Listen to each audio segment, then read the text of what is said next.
இங்க நம்ம ஹீரோயினி ஏதோ ஒரு தப்பு பண்ணதுனால ஜெயில்ல தண்டனை அனுபவிச்சுட்டு இருக்கா. ஜெயிலே குழந்தை பிறந்ததுனால இவளோட பையனையும் இங்கேயே வளர்க்குறா. அப்படியே 2-3 வருஷத்துக்கு அப்புறம் ஹீரோயினி ஜெயில இருந்து ரிலீஸ் ஆகி வெளில போகும்போது ரவுடி பொண்ணு வெளில போனதுக்கு அப்புறம் எனக்கு ஃபோன் பண்ணுன்னு ஃபோன் நம்பரை எழுதி கொடுக்குறா. ஜெயில சைன் போட்டுட்டு வெளில போகும்போது ஹீரோயினி வேலை பார்க்கறதுக்கு ஒரு இடத்தையும் போலீஸ்கார அம்மா கொடுத்து அனுப்புறாங்க இவளுக்கு. ஆனா போலீஸ்காரங்க சாவகாசமே வேணான்னு ஜெயில வேலை பார்த்த காசு இருந்தும் அங்க ஒரு டீ கடையில சாப்பிட்டுட்டு காசு இல்லைன்னு போய் சொல்லி அதுக்கு பதிலா நான் வேலை பாக்குறேன்னு முடியாத தாத்தா கிட்ட கெஞ்சி சேர்ந்துடுறா. அப்படியே நாள் போக போக ஹீரோனி மேல பாவப்பட்டு இது அம்மா என்னோட வீட்டு சாவி, என்னோட பொண்ணா கடையிலே தூங்கி கஷ்டப்படாம அங்க வீட்டுக்கு போய் தங்கிக்கமான்னு இறக்கப்பட்டு கொடுத்த உடனே ஹீரோனி அடுத்த நாள் இந்த டீ கடையை காலி பண்ணிட்டு வேற இடத்துக்கு வேலை செய்ய போயிடுறா.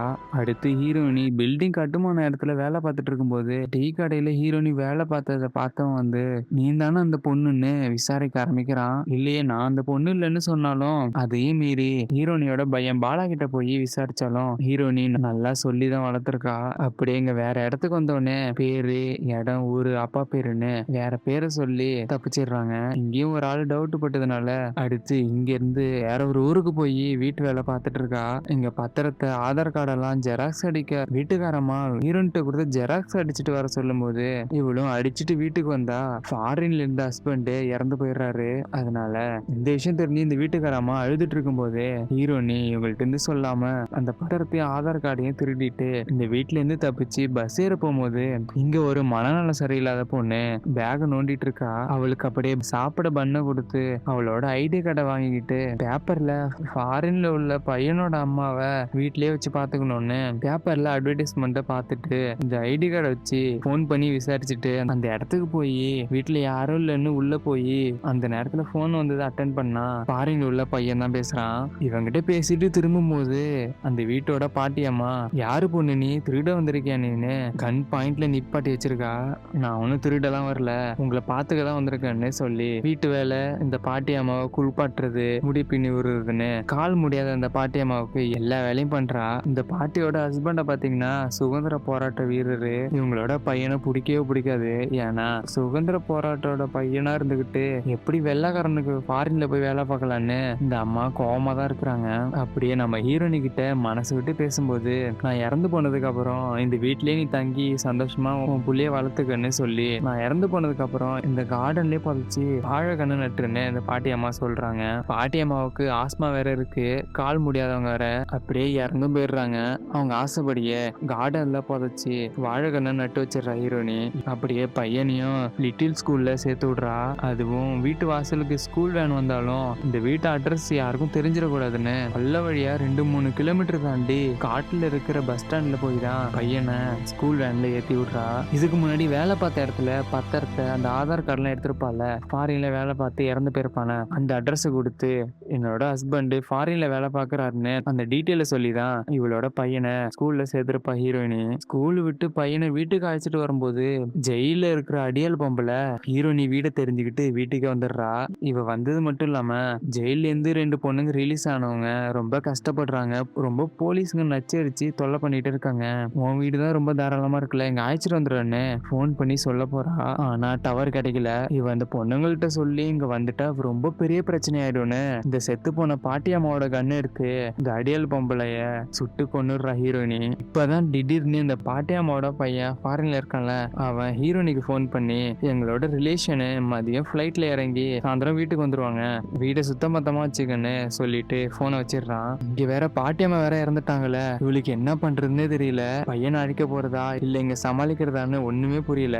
அப்படியே கட் பண்ணி இங்க பையனை பாத்தீங்கன்னா இவங்க அம்மா ஏற்கனவே ஸ்கூல் வேன்ல இருந்து இறங்குனீங்கன்னா எங்கேயுமே ஓடி ஆடி விளையாட வேணாம், நான் வருவேன், நீ எனக்காக எவ்வளவு நேரம் ஆனாலும் வெயிட் பண்ணுன்னு சொல்லி இருந்திருப்பாங்க.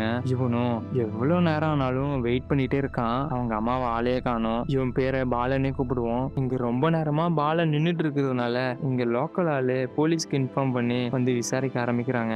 என்ன கேள்வி கேட்டாலுமே கமுக்குன்னே நிக்கிறான், எந்த பதிலுமே சொல்ல மாட்டான். அப்ப இவனுக்கு பின்னாடி ஒரு பேக் கிடக்கிறத போய் பார்த்து அந்த புக்ல உள்ள ஸ்கூல் நேமை பார்த்து லிட்டில் ஸ்கூலுக்கு போய் பாலனோட வீட்டு அட்ரஸ் தெரிஞ்சுக்கிட்டு பாலனை இந்த போலீஸ் ஸ்டேஷன்லயே ஜெயின் பாலு லவ் பண்ற பொண்ணுகிட்ட இவனை பத்திரமா பாத்துக்க, அவனோட வீட்டு அட்ரஸ் தெரிஞ்சுக்கிட்டு வரேன்னு சொல்லி ஒப்படைச்சிட்டு போறான். அப்படியே பாலனோட போட்டோ எல்லாம் காமிச்சு இவங்க வீட்டுக்கும் போய் சேர்ந்துடுறான். ஆனா இந்த பாலனோட வீடுன்னு தெரியாது.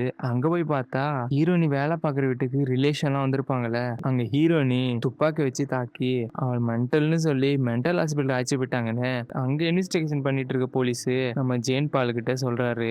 பாலனோட போட்டோவையும் காமிச்சு இவனோட வீட்டு அட்ரஸை கண்டுபிடிக்கிறதுக்கு ரொம்ப தீவிரமா கண்டுபிடிச்சிட்டு இருக்காரு. இந்த கேப்ல பாலன் போலீஸ் ஸ்டேஷன் காம்பவுண்ட் ஓட்ட வழியா தப்பிச்சு போயிடுறான். பாலனோட அட்ரஸை கண்டுபிடிக்க முடியாம திரும்ப போலீஸ் ஸ்டேஷனுக்கு வந்தா பாலன் தப்பிச்சு போன விஷயம் இன்ஸ்பெக்டருக்கு தெரிஞ்சு ஜெயின் பால் மேல ரொம்ப கோவமா இருக்காங்க. அந்த நேரத்துல சார் நான் ஒன்னும் தப்பிக்க விடல, என்னோட லவ்வர் தான் தப்பிக்க வச்சுட்டான்னு இந்த இடத்துல லவ்வரை மாட்டி விட்டுறான். இதனால இவன் லவ் பண்ண பொண்ணும் இவனை மேரேஜ் பண்ணிக்காம போயிடுறா. அப்படியே 10 வருஷம் கடந்து போகுது. இந்த வழியா வந்த பாலன் இந்த இடத்துல ஸ்கூல் பஸ் ஏறுவோன்னு சின்ன வயசு ஞாபகம் வந்து அவங்க அம்மா வேலை செஞ்ச வீட்டுக்கு போய் பார்த்தா பாழடைஞ்சு போயிருக்கு. அவங்க அம்மாவுக்கு என்னதான் ஆச்சுன்னு பக்கத்துல இருக்கவங்கள்ட்ட போய் கேட்டா வீட்டு ஓனரே சுட ட்ரை பண்ணதுனால ஜெயிலுக்கு அழைச்சிட்டு போயிட்டாங்கன்னு சொல்றாங்க. இப்போ உடனே போலீஸ் ஸ்டேஷனுக்கு போய் சார் நான் தான் சார் சின்ன வயசுல போலீஸ் ஸ்டேஷன்ல தப்பிச்சு போனவன், எங்க அம்மாவை கண்டுபிடிக்கிறதுக்கு ஹெல்ப் பண்ணுங்கன்னு அந்த ஜெயின் பால் கிட்ட கேக்குறான். முன்னாடி கான்ஸ்டபிளா இருந்த ஜெயின் பால் இப்ப இந்த போலீஸ் ஸ்டேஷன்ல இன்ஸ்பெக்டரா இருக்கான். இவன் சும்மா ஓடுவானா? இவன் லவ் பண்ற பொண்ணையே பாலன் தப்பிச்சு போய் கல்யாணம் பண்ணிக்க முடியாம பெரிய சம்பவமா இருந்துச்சுல, இவன் சும்மா ஓடுவானா? ஜெயின் பாலும் வீம்பு காட்டுறான். வெளில வந்த பாலன் கிட்ட இன்னொரு போலீஸ் ஜெயின் பால் இப்படி தம்பா பண்ணுவான், உங்க அம்மாவை கண்டுபிடிச்சு தர மாட்டான், நான் இன்னொரு போலீஸ்ட சொல்லி விடுறேன், அவர்கிட்ட போய் இந்த விஷயத்த சொல்லி உங்க அம்மாவை கண்டுபிடிச்சிக்கன்னு இன்னொரு போலீஸ ரெக்கமெண்ட் பண்றாரு. அங்க போய் பாலனோட அம்மாவோட டீட்டெயில் எல்லாம் சொல்லி எங்க இருப்பாங்கன்னு பார்த்தா 2 வருஷத்துக்கு முன்னாடியே அவங்களுக்கு தெரிஞ்சவங்க வந்து அழைச்சிட்டு போயிட்டாங்கன்னு சொல்றாங்க. மென்டல் ஹாஸ்பிட்டல்ல இருந்து அழைச்சிட்டு போயிட்டாங்கன்னு சொல்றாங்க.